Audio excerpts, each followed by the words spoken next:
দেখ ভাই ডেকোরেশন কেকটা তুই দেখ কি সুন্দর ছিল, এটা পুরো লাইট অফ করে নেটটা লাগালে লাইট জ্বলবে, ভালো লাগতো। আমি কি ছিল এরকম ডেকোরেশন কেকটা ছিল, কি সুন্দর না?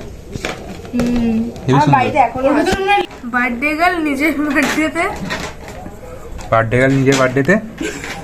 নিজের বার্থডেতে নিজেই কাজ করছে, বার্থডে গার্ল সকাল থেকে বার্থডে গেলে আমাদের ডেট করেছি, আমরা নিজেরা বার্থডে গার্লকে সকাল থেকে ডেট করেছি, তাই জন্য আমরা সবার আগে ভাগ পাই। বার্থডে গার্ল কিছু বলবি? এই বেলুনগুলো আরো বেশি ছোট। কি অবস্থা, এগুলো ম্যাক্স টু ম্যাক্স বড়, ওগুলো অনেক ছোট ছোট। মারা উচিত কোন দাঁড়াটাকে? যে ব্লগটা সেটাকে মারা উচিত। ওই যে দীপিকাটাকে দেখছো, সে তার বাড়িতে ডেকোরেটিভ একটা কিট আছে, দাদাটা বলেনি আজকে আমার বার্থডে বলে আমরা পাইনি, আমরা এখন এই তাই জন্য এইসব তুই দেখবি ডেকোরেশন কেকটা কি সুন্দর, এদিকে আয়। দেখো আমার দাদাকে মারা উচিত কিনা বলো, যদি কমেন্টে জানাও মারা উচিত কিনা।